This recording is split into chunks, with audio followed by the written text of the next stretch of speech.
The big meeting room became quiet when Daniel Wright put his tablet on the black table, and everyone was looking at him because something important was about to happen, and nobody knew what it was going to be. But they could feel it in the air, and all the alien leaders from different planets were sitting around the table watching him with their strange eyes and colorful skin, and tentacles moving slowly. And Daniel stood there calm and ready to say what needed to be said, and his face showed no anger or sadness, just a simple truth that had been building for many years, and finally it was time to speak it out loud. And he took a breath and looked at each of them. And then he said the words that would change everything forever, and the room seemed to hold its breath waiting for what came next, and when he spoke, his voice was clear and strong, and it carried across the silent chamber like a bell.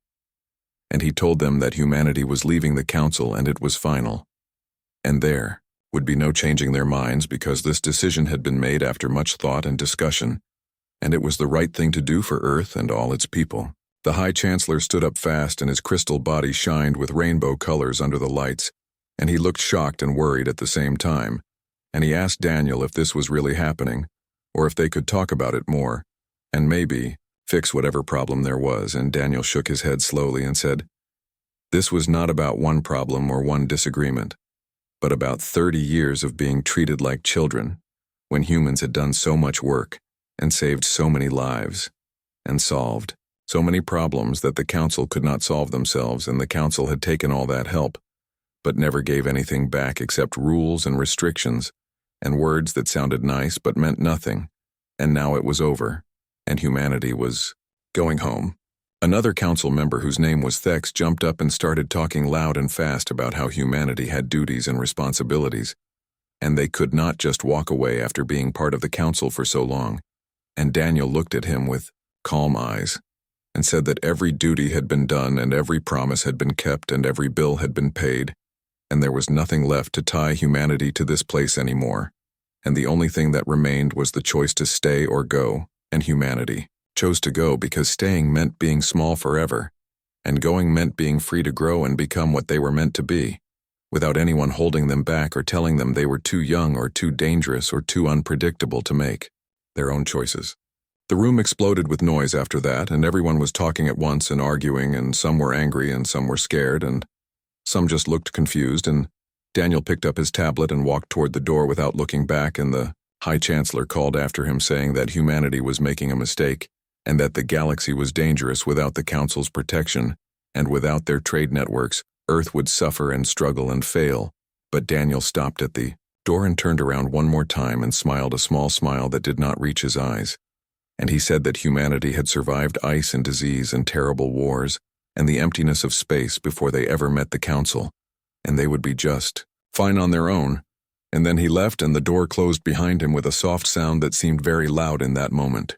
On a big spaceship called the Endeavor, the captain named Lisa was watching everything happen on a screen, and next to her was Jake, who made a low whistle and said, "Well, that's done it now and there's no going back," and Lisa said, "Was there ever really a choice to go back?" Because the Council had been using humanity for years, and every time something bad happened, they called humans to fix it, and every time there was a war, they sent humans to fight it. But when it came to having a real voice or getting fair treatment or sharing technology, the Council always said no and made excuses about humanity being too new or too aggressive. And Jake nodded and said, "Yeah, like the Keltharn War and the Vraxian sickness and all those other times when humans died helping them, and what did we get for it?" And Lisa said, "We got looked down on, and that's why this needed to happen." All across human space, the plan was already moving, and it had been prepared for months with great care. And every human working for the Council got the same message at the same time. And the message said, "Come home," and so they started packing up and leaving their posts and closing down offices and boarding ships and heading back to Earth and Mars and all the human colonies.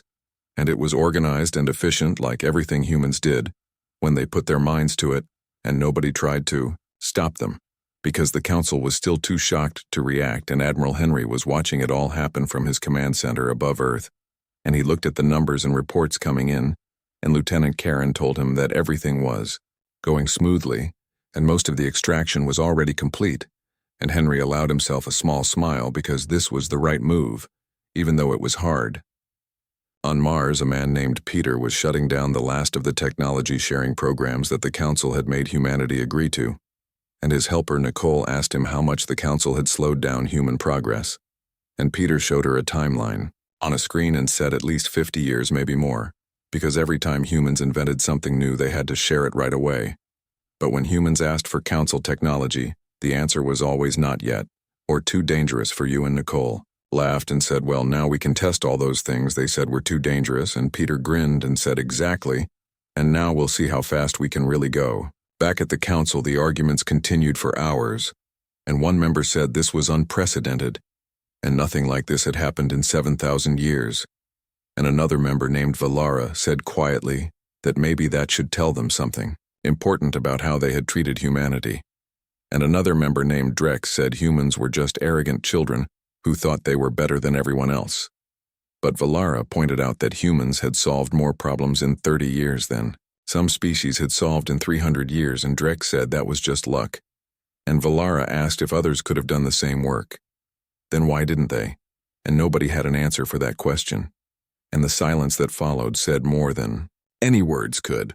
3 months passed since humanity left the council, and things started to go wrong in many places, and the problems grew bigger each day, and Counselor Valara sat in her office, looking at reports that made her feel worried and scared, because the numbers were bad and getting worse, and her assistant Morin came in with more bad news about the shipping lanes, where pirates were attacking more and more because there were no human patrol ships anymore, and the pirates knew they could do whatever they wanted without fast punishment.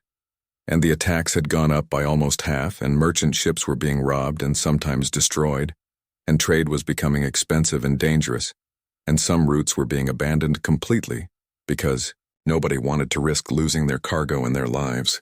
Valara asked about the council fleet and whether they could cover the routes that humans used to patrol, and Morin said they were trying, but it was not working well because human ships had been faster and better organized, and they seemed to be everywhere at once, and they hunted pirates instead of just escorting merchant ships, and now the council fleet was stretched thin, trying to cover all the space that humans used to protect, and it was not enough, and would never be enough.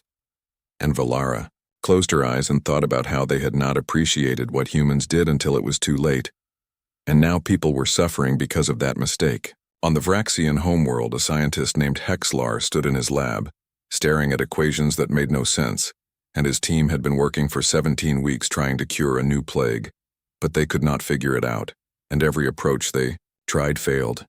And people in the colonies were dying, and the numbers kept growing, and Hexlar's scales turned dark purple with frustration. And his assistant Kresh said that the human research files they had were incomplete, because they only showed the basic steps but not the creative thinking that humans used to solve impossible problems. And Hexlar realized that humans saw problems differently than other species did, and they tried things that seemed crazy, but somehow worked. And they broke rules that nobody else even knew existed, and without that kind of thinking, the plague would keep spreading and more people would die. At the council station, the leaders met again for an emergency session, and the mood was dark and heavy, and Thex reported that the Bordakian system was facing serious economic problems, because supplies could not get through and civil war was starting. Again, and Drex admitted that the Tormund mining operations were falling behind schedule, because the human engineers who maintained the equipment were gone, and nobody else could match their efficiency, and Valara stood up and said it was time to face reality, and admit that the council had become dependent on humanity's work, and without them everything was falling apart. Morven the High Chancellor looked tired and old, and his crystal body did not shine as bright as before, and he asked what reality Valara was talking about, and she pulled up displays that showed all the numbers and statistics from the past 3 months, and she listed them one by one, and piracy was up, and shipping costs were up, and 3 major disease outbreaks were unsolved, and 4 diplomatic crises were unresolved, and industrial output was down, and 11 colony worlds had lost contact, because their communication systems that humans maintained had stopped working, and the data kept scrolling past showing failure after failure, and everyone in the room could see the truth laid out in front of them. Drex tried to argue that these were just temporary problems and they needed time to adjust, but his voice was weak and unconvincing, and Valara asked adjust to what exactly, and adjust to doing the work themselves that they took for granted when humans did it, and adjust to solving problems they pretended were easy when humans solved them.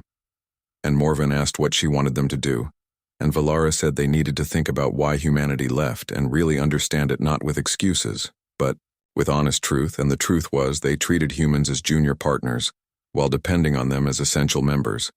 And they took human innovations, but gave nothing back, and they sent humans to die in their wars, but denied them equal voice in decisions. Admiral Henry on Earth was reading reports from Council Space and seeing all their struggles, and Jake stood next to him and said they're starting to understand now. And Henry said some of them are understanding like Valara, but most still think, this is temporary. And Jake asked how long before they realize they can't manage alone. And Henry showed him a prediction model that said 3 to 6 months before the situation became critical, and the piracy would get worse, and the unsolved problems would multiply, and the economy would keep shrinking until the council had to make a choice between asking for help or watching everything collapse. On the human colony world called New Seattle, the research facilities were working at full speed without council restrictions, and Peter walked through the quantum lab with excitement because Nicole showed him the new drive system that the council said was impossible. And it was not only possible but working perfectly. And it made ships 3 times faster than before. And Peter stared at the numbers in amazement. And Nicole said this was just the beginning, because without council restrictions, they were making breakthroughs every month in communication arrays and medical technology and genetic therapies, and everything they were told to slow down or stop was actually working. And Peter asked how long before production, and Nicole said 6 months for the first ships and 1 year for the whole fleet. Back at Council Station, Valara walked alone through the empty human embassy that had been sealed when the diplomats left, and she had gotten permission to enter because she said she needed to check the inventory, but really she wanted to understand what humans were thinking, and the embassy was simple and modest with no grand decorations. But the walls had pictures of Earth showing mountains and oceans and cities and forests and faces of people the humans cared about. And on Daniel's desk, she found a handwritten note that said, "Remember why we're here. Not for glory, not for recognition, but because someone has to do the work.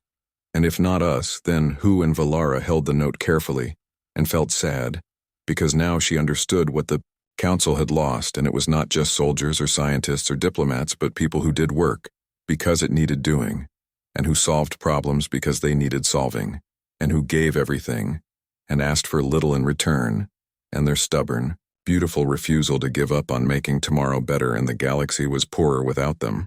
6 months had passed since humanity walked away, and the council was facing its first real disaster without them, and a distress signal came from a mining colony on a planet called Tarsus 7, and Thex delivered the news to an emergency meeting, and he looked pale and shaken as he told everyone that raiders were attacking the colony, and 50,000 civilians were trapped, and they needed military help immediately, and the High Chancellor asked how fast they could respond, and General Vorn, who commanded the defense fleet, said their nearest battle group was 4 days away at maximum speed, and everyone in the room knew what that meant, because 4 days was too long, and by the time they arrived, it would be over. Valara spoke quietly and said that before this, a human rapid response team could have been there in 18 hours and saved everyone, and Drex snapped at her saying the humans were gone, and they had to deal with reality now and not talk about the past, and Valara shot back that reality was 50,000 people were going to die, and the past was when they kept people alive. And the debate went on for an hour, while the people on Tarsus 7 waited and hoped, and finally the council voted to send the nearest fleet even though everyone knew it was too late, and the massacre lasted 3 days. And when council forces finally arrived, they found the colony in ruins and 37,000 dead, and the survivors told stories of raiders who attacked with no fear because they knew nobody would come fast enough to stop them. Admiral Henry watched the news reports from his office on Earth, and the images from Tarsus 7 were hard to look at, even for someone who had seen many terrible things in his military career. And Jake stood next to him with his fists clenched tight, and his voice was angry when he said, "We could have saved them," and Henry agreed and said, "Yes, we could have, but we were not asked. And even if we had been asked, the council made their choice, and they decided they did not need us." And Jake turned away from the screen and said, "Those people did not make that choice, and they died because of decisions made by politicians far away." And Henry said quietly that this had always been true, and it was not humanity's responsibility anymore, because They could not save everyone, and they could not save people who did not want to be saved, and the council wanted independence from human interference, and now they had it. The aftermath of Tarsus 7 sent shockwaves through council space, and Valara called for another emergency session, and she said they needed to discuss the human question. And Drex said there was no human question because they left, and that matter was settled. But Valara's voice was sharp when she said 37,000 people were dead because the council could not respond fast enough, and that matter was very much not settled. And Morven raised his hands for calm and asked what she was proposing, and Valara said they needed to acknowledge reality and admit that their military was inadequate and their economy was failing, and their technology was stalled, and they were worse off in every way than they were 7 months ago. Thex insisted these were growing pains and they just needed time to adjust to the new situation. But Valara said people were dying during their adjustment and asked how many more deaths before they admitted they made a mistake, and the chamber erupted into arguments, and some agreed with Valara, and others like Drex maintained that the council just needed more time to restructure. But everyone felt the weight of those 37,000 dead pressing down on them and the guilt that came with knowing it could have been prevented. On Earth, Daniel met with other diplomats, and Secretary Linda, who was the current diplomatic coordinator, said the council was going to reach out soon, because after Tarsus 7 they had no choice, and Daniel said maybe their pride would keep them silent while more people died. And Linda said he sounded bitter, and Daniel said he was bitter because humanity spent 30 years building goodwill and solving problems and keeping people safe, and the council treated them like servants, and now people were dying, and part of him wanted to let the council suffer the consequences of their choices. But Linda asked about the other part, and Daniel was quiet for a long time looking out the window. And then he said the people on Tarsus 7 did not vote to push humanity out, and they did not dismiss human contributions or treat them as lesser, and they were just trying to live their lives, and they died because the council was too proud to admit they needed help. The crisis kept getting worse, and 2 weeks after Tarsus 7, a disease outbreak on Vraxian colonies went out of control, and Dr. Hexlar's team could not develop a cure fast enough, despite their best efforts, and the death toll climbed into thousands, and on Bordakian worlds, civil unrest erupted into violence again because there were no human peacekeepers to mediate, and old hatreds came back to life, and trade routes continued to suffer from piracy, and industrial output declined further, and the council economy contracted by another 12%, and everything was falling apart. Valara compiled every statistic and every failure and every death into one comprehensive report, and she presented it at the next council session with cold precision, and she began by saying that since humanity's departure 8 months ago, they had experienced 53 major crises and successfully resolved only 11, and 42 remained ongoing, or had resulted in catastrophic failure, and economic output was down 31%, and piracy had increased by 72%, and they had lost contact with 24 colony worlds due to communication failures, and 3 major disease outbreaks remained uncured, and they had suffered over 200,000 civilian casualties that might have been prevented with adequate military response. She paused and let the numbers sink into everyone's minds, and then she continued and said, for comparison, in the last 8 months of human participation in the council, they experienced 71 major crises, and 68 were resolved successfully, and economic output was stable with 3% growth, and piracy was down 17%, and 0 colony worlds lost contact, and all disease outbreaks were contained, and civilian casualties from delayed military response were 0, and the chamber was completely silent, and Valara asked if the question was whether they needed humanity, because the evidence made that clear, or if the question was whether they would admit it before more people died. Drex stood slowly and said she made it sound like humanity was solely responsible for all council success, and that was insulting to every other species present. But Valara turned to face him directly and asked, then why could they not replicate those successes without humans? And was it because they lacked capability or because they lacked will? And either answer suggested they had failed humanity, not the reverse. And Morven finally spoke with a heavy voice and asked what she would have them do, and Valara said simply, contact them and acknowledge our mistakes and ask if they would be willing to discuss terms for cooperation. And the vote when it came was narrow with 24 in favor and 23 opposed. But it passed, and That night, Morven composed the most difficult message of his career, and when he finished, he stared at it for a long time before sending it, and the message said, "We request dialogue." The human delegation arrived at a neutral space station that belonged to neither the Council nor any human world, and it was operated by an independent trade group, and the choice of location was careful and meaningful, because this was not the Council chamber where humanity once held a lower position but neutral ground where everyone was equal. And Daniel led the human team, and with him came Secretary Linda and Admiral Henry, and Chief Engineer Peter, and Dr. Rachel, who was a leading scientist, and they represented all parts of human contribution to galactic affairs, including diplomacy, and military, and technology, and science. And the Council delegation was equally comprehensive, with High Chancellor Morven, and Councillor Valara, and Councillor Thax and General Vorn, and 3 other senior representatives. The 2 groups met in a conference room with a long table between them, and the symbolism was not lost on anyone. And Daniel spoke first, and his tone was professional, but cool, and he said thank you for agreeing to meet. And Morven's crystal body reflected the lights in shifting patterns, and he said they appreciated humanity's willingness to engage in dialogue after their difficult parting. And Daniel leaned forward slightly and said, "Let's be clear about something from the start, and we're here as a courtesy, not because we need to be. And humanity is thriving, and our economy is strong, and our technology advancing rapidly, and our people safe. And we left the Council because we did not need you. And nothing in the past 8 months has changed that assessment." The bluntness made several Council members shift uncomfortably, but Valara nodded slightly as if appreciating the honesty, and Morven said carefully that recent events had made clear the Council benefited significantly from humanity's presence, more than they perhaps appreciated at the time, and Linda corrected him and said more than you admitted at the time. And let's not rewrite history, because for 30 years, we were told we were junior partners, and that our contributions were appreciated, but not essential, and that we needed the Council more than you needed us. And Valara said simply that they were wrong, and the admission seemed to surprise even some of her fellow councillors. Daniel studied her for a moment and said, "Councillor Valara, you were one of the few who spoke in our favor even near the end." And Valara replied that she had not spoken loudly enough or soon enough, and she shared responsibility for humanity's treatment.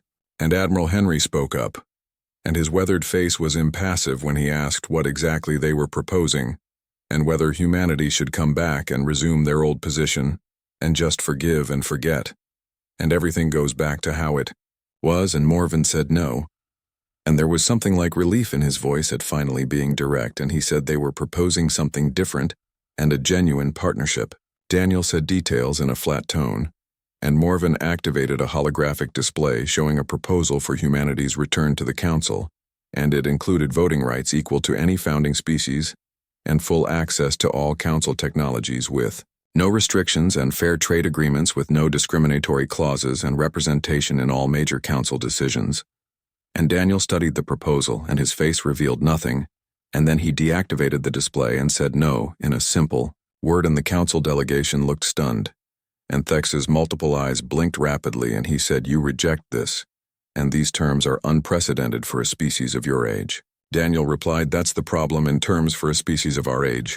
And you're still thinking in hierarchies and still categorizing species by how long they've been in space, and still assuming you have something we desperately want." And Morven asked, confused, if they did not want Council membership. And Linda said, "Not on your terms, and not as a favor you grant us, and not as a privilege we earn. And if you want humanity back, then offer us something worth having." And Drex demanded what more could they want, because they were offering equality. Dr. Rachel spoke up, and her voice was calm but pointed when she asked, "Are you offering equality because your proposal still has humanity applying for readmission to the Council, and still has us subject to Council oversight, and still treats this as you allowing us back in?" And she pulled up her own holographic display showing what humanity had accomplished in 8 months without the Council, and it listed faster space travel by 300% and 5 major diseases cured that Council scientists could not solve, and 14 new colonies established, and 0 piracy in human space, and economic growth of 47%. And they had done this while helping 6 independent species that came to them directly, and bypassed the council entirely. Rachel continued and said, "You don't have anything we need, and your technology is stagnant, and your economy is contracting, and your security is compromised. And so let me ask you, Chancellor, why should we come back?" And the silence that followed was profound. And finally Valara spoke quietly and said, "Because people are dying, and because the Tarsus 7 massacre could happen again, and because there are diseases spreading that you could cure, and because there are conflicts you could mediate, and not for our sake, but for the sake of civilians who had no part in how humanity was treated." And Daniel's expression softened slightly, and he said, "That's the first argument you've made that resonates, Counselor." Valara urged them to make a counter-proposal and tell them what terms would bring humanity back. And Daniel looked at his team, and they had discussed this possibility, though many thought the council would never humble themselves enough to truly listen. And he pulled up a document they had prepared and said, "Here's what humanity requires. Not requests, but requirements. And first, the council restructures as an alliance of equal partners, not a hierarchy, and no senior species, and no junior species, and one species, one vote with equal weight." And Thek started to protest, but Morven silenced him with a gesture. Daniel continued and said, "Second, full technology exchange and everything, with no restrictions and no gatekeeping and no claiming certain knowledge is too dangerous for younger species."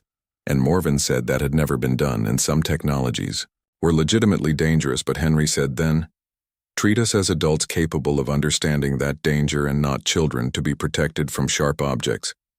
And Daniel resumed and said, "Third, military autonomy and human forces will assist in council defense, but we maintain independent command structure, and no council general orders humans into battles for council political purposes." Vorn noted that could create coordination problems, but Henry replied it would create accountability. And if you want human ships protecting council worlds, then you don't get to waste human lives on your political squabbles, and will fight your wars when they're worth fighting. And Daniel said, "Fourth, the council formally acknowledges humanity's contributions over the past 30 years, and not in private and not in some diplomatic back channel, but publicly and on record." And Drex said, distastefully, that they wanted an apology. But Linda corrected him and said, "We want honesty, and we want recognition of what actually happened, and that humanity did the work while you took the credit, and that we solved your problems while you told us we were too young to understand them, and that we bled for your people while you denied us equal voice." Morven asked if that was all, and his tone was not sarcastic but genuinely curious, and Peter spoke up and said, "One more thing, and any species that wants to leave the council in the future can do so, without repercussions, and no sanctions, and no isolation and no punishment, because partnership means choice." And the council delegation exchanged looks, and this was far more than they had anticipated, and not just equality but a fundamental restructuring of how the council operated. And Morven said slowly that they were asking them to change everything, and Daniel replied that they were asking humanity to come back, and this is the price, and we won't return to be taken for granted again, and either we're equal partners in truth or we remain separate. And Henry said bluntly that these were the terms, and take it or leave it, but understand we're not negotiating further. Council owes humanity an apology, and not a diplomatic courtesy, but a genuine acknowledgement of their failures. And the display shifted, showing statistics and incident reports and records spanning 3 decades. And Morven said, "For 30 years, humanity served this council with distinction, and they responded to crises we could not handle, and they solved problems we could not solve, and they protected people we could not protect, and in return we treated them as junior partners, and restricted their advancement and limited their voice and took their sacrifices for granted." His crystal body seemed to dim with something like shame, and he continued saying, "When the Keltharn rebellion threatened to tear apart 3 sectors, it was human mediators who brokered peace, and when the Vraxian plague killed billions, it was human researchers who found the cure, and when pirates ravaged our trade routes, it was human ships that hunted them down, and when colonies faced disaster, it was human rescue teams who arrived first." And his voice hardened when he asked what they gave humanity in return. And the answer was condescension and restrictions and lectures about being too young and too aggressive and too unpredictable, and they accepted human help while denying them respect. The chamber remained silent, and no one attempted to defend the past, and Morven said, 8 months ago humanity left, and many in this chamber believed it was a mistake, and that they would struggle without council support, and that they would soon return asking for readmission, but they were wrong about all of it. And the display shifted again, showing comparative data from before and after humanity's departure. And he said since their departure, every metric of council effectiveness had declined, including security and economic output and crisis response and technological advancement and all, were down significantly. And meanwhile, humanity had thrived, and they did not need the council, and they never did. And now they must finally, and honestly, acknowledge that they needed humanity. Drek stood and said that while he agreed mistakes were made, surely this self-criticism was unnecessary, and they were all here to vote on practical matters. But Valara rose as well, and said this was practical, because the humans demanded public acknowledgement, not out of spite, but because without honest recognition of what happened, they would repeat the same mistakes, and they wanted assurance that if they returned, they would be treated as equals in truth, not just in documentation. And Morven nodded his agreement and said the full proposal appeared on the display, and as the counselors read through it, reactions ranged from surprised to outraged to thoughtful. One counselor exclaimed that they demanded complete restructuring of council hierarchy, and Valara corrected him, saying they demanded that all species be treated as equals, and something they should have done from the beginning. And another noted that the technology sharing provisions were extensive, and Morven said they were as extensive as what humanity shared with them, while they shared nothing in return. And this proposal simply made the exchange balanced, and the debate that followed was intense, and some counselors embraced the changes as necessary evolution, while others saw them as humiliating capitulation. But gradually a consensus emerged. The crisis at Tarsus 7 haunted many minds, along with the unsolved disease outbreaks and the piracy, and the economic decline and the growing sense that the galaxy was becoming more dangerous without humanity's presence. And finally, after 6 hours of discussion, Morven called for a vote and asked all those in favor of accepting humanity's terms and restructuring the council as proposed, and the votes came in slowly, and some enthusiastically and some reluctantly, but they came, and Morven announced 38 in favor and 9 opposed, and the proposal passes. And he transmitted the message to Earth, immediately saying terms accepted and welcome home.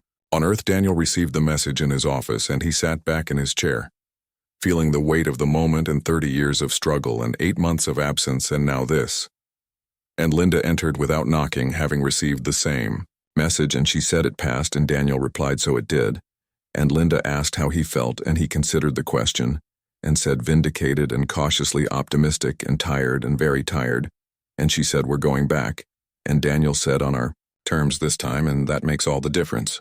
Over the next 3 months, the transition occurred, and not the rushed, dramatic return some had expected, but a measured, deliberate process. And the council formally restructured, and the hierarchy of senior and junior species was abolished, and each species now held equal voting power, and the technology archives were opened, with humanity's innovations finally documented and shared, while council advances became available to human researchers, and most importantly, High Chancellor Morven delivered his public acknowledgement in a packed council chamber broadcast across all member worlds. He said clearly that this council owes humanity a debt that cannot be fully repaid, and they took human service for granted, and restricted their progress, and failed to value their contributions until they lost them, and today they pledged to do better, not with words but with action, and not with promises but with genuine partnership. And the speech was comprehensive and honest and painful for many council members to hear, but it was necessary.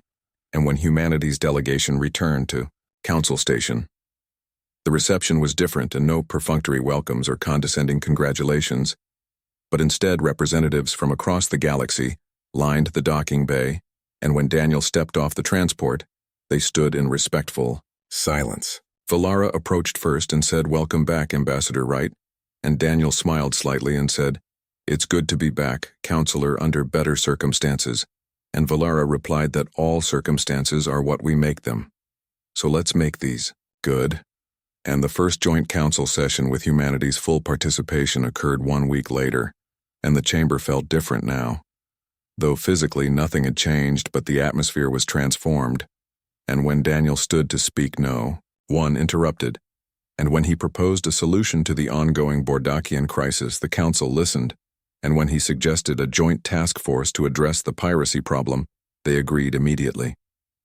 After the session, Admiral Henry met with General Vorn to coordinate military operations, and Vorn said they had drafted a comprehensive security plan that drew heavily on human strategies that proved effective before, and Henry replied good and said their rapid response teams could be deployed within 48 hours, and they would coordinate with existing forces rather than replacing them. And Vorn echoed coordination, not replacement, and said that's the key difference this time, and Henry agreed and said one of many differences, but yes, that matters. And in the research sectors, Dr. Rachel met with Dr. Hexlar to tackle the disease outbreak that had plagued the Vraxian colonies. Rachel said they had sequenced the pathogen and it was mutating faster than traditional approaches could handle, but there was a pattern to the mutations, and if they anticipated the changes rather than reacted to them, and Hexlar finished her sentence, saying they would stay ahead of it, and his scales shifted to excited colors, and he said that's brilliant, and asked why they did not see that. And Rachel said, because you were looking at it as a traditional virus. But humans have experience with rapidly mutating pathogens from their own history, and different perspective means different solution, and they worked together for the next week, combining Vraxian expertise with human innovation. And the cure they developed saved hundreds of thousands of lives.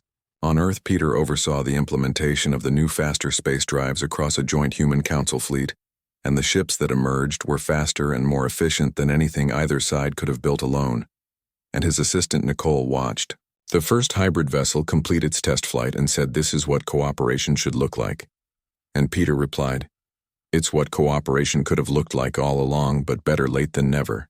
And 6 months after humanity's return, the changes were evident, and piracy in the affected sectors had dropped by 60%, and the disease outbreaks were contained, and economic growth had resumed, and the Bordakian crisis was peacefully resolved through mediation efforts led jointly by humans and Keltharn diplomats. More importantly, the culture of the council itself had shifted, and species collaborated more freely, and knowledge was shared more openly, and decisions were made through genuine consensus rather than hierarchical decree. And in the council chamber, Daniel stood to deliver humanity's first annual report since their return, and he began by saying 1 year ago humanity sat in this chamber and made the difficult decision to leave, and they did so not out of anger but out of recognition that the relationship had become unbalanced and unsustainable, and 8 months ago they sat in a different room and negotiated their return not as supplicants but as equals, and the council, to its credit, accepted terms that required significant change and honest self-examination, and today he was pleased to report that the new partnership was working, and not perfectly, because they still disagreed on many issues and still had different perspectives and priorities, but they resolved those differences through dialogue between equals, not through imposed hierarchy. And he looked around the chamber, meeting the eyes of various counselors, and said, humanity's contribution to this council is no longer measured in crises solved or battles fought, though we continue to do both, but it's measured in the strength of genuine partnership, and in the knowledge freely shared, and in the trust slowly rebuilt. And we left because we were taken for granted, and we returned because we were valued, and that difference makes all the difference.